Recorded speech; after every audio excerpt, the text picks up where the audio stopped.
Hello everyone, this is Bryan with Abound Web Design here with another Squarespace tutorial for you.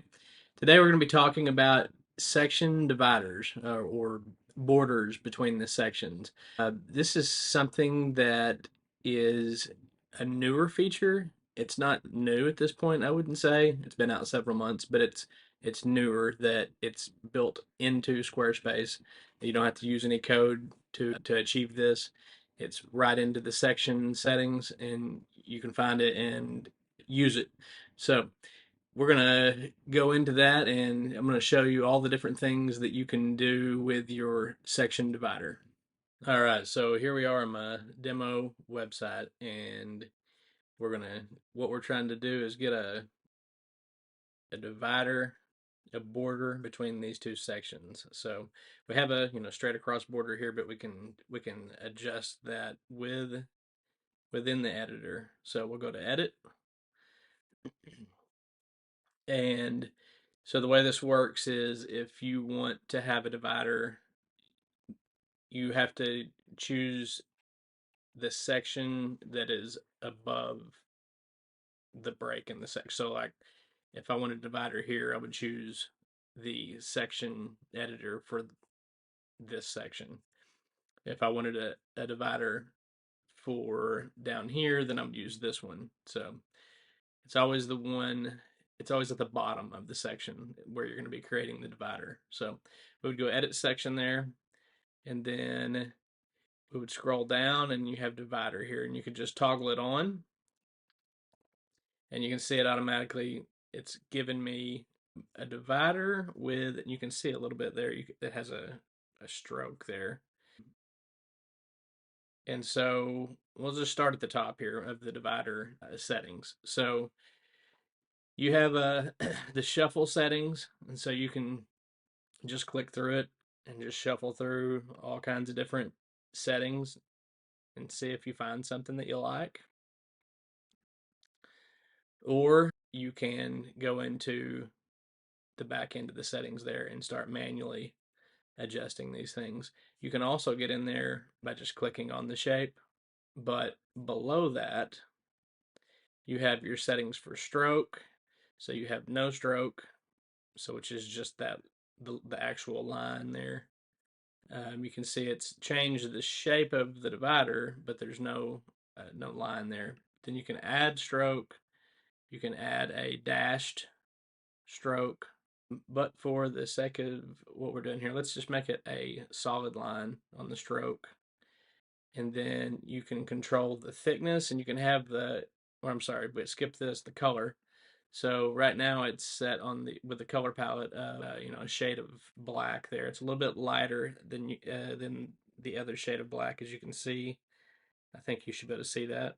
But you can go that same shade, and then it ends up looking like there's not any stroke. You can go to the orange there, and then obviously you see that. If you go to this lighter orange, kind of a cream color, you can see because of the divider, the actual blue line that marks where the section's at, that you do have stroke there, but it's hard to see otherwise because it's the same color, so there's no contrast. And then there's white. I think probably the one that looked the best is the one that's the accent color, like it goes with the button there. So we'll go with that orange, that bright color. And then we have thickness, and so it's on 20px right now, but you have presets that you can use, small, medium, and large, or you can click the three dots there to get this into the specifics. And if you want to, like, you can see you can click small and then click the three dots and see that small is 2px. You can click medium and then see that medium is 6, and click large and see that it's 15. And so if you wanted to go somewhere in between one of those, you could do that, or you can just mess with the slider here. And so it was on 20. I actually kind of like that. But then you can also change the shape by either clicking on the divider here or going into the manual settings here. So you have the different shapes of divider here. Right now we're on this wave, but you can also just go straight across.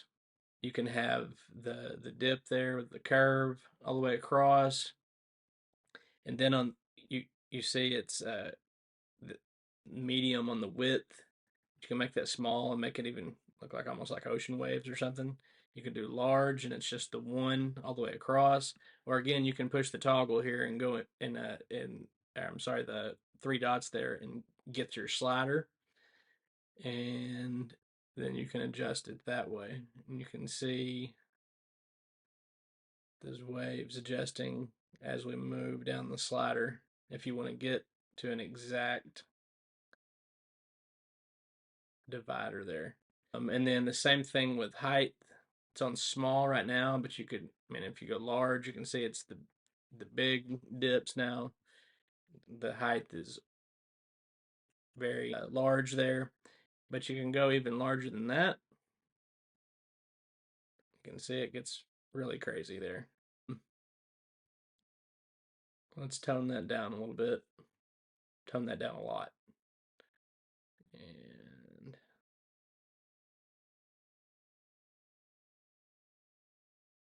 about 4 there. And then let's tone the width down a little bit too. Stretch that out, flatten it out a little bit. Okay. And then you can see we can go through the other. We also have the ability to flip. So it just flips it completely over the axis there. And then alignment, it's at 0px right now, but you can see you can slide it back and forth. So really just kind of, you have full control here of what's going on. And if you can't get that back, you can always just go in there and type it in and hit enter. But yeah, you can look and see all the different shapes on these things. That one's kind of hard to see with the stroke as thick as it is, so you can go back and we can tone that stroke down to about 8. It's probably good. And then go back into shapes there. You can see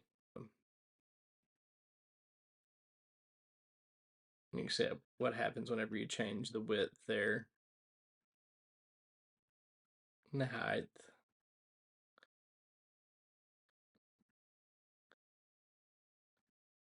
All these different, again, lots of good presets, but you can also control with all these different manual sliders and things to get to a lot of these things as well. So you've got the big dip right there, it's inverted. You can change it back, and then you can leave that and then flatten it out a little bit. Maybe not so much. Go back to the wave. This, like a downhill slide there. But that is all of the different settings that you can adjust within the divider that is built into the sections. Hope you found that helpful, and if you did, please leave a like and subscribe for more Squarespace tutorials like this one. And if you'd like me to build your Squarespace website for you, you can find my contact information in the description below.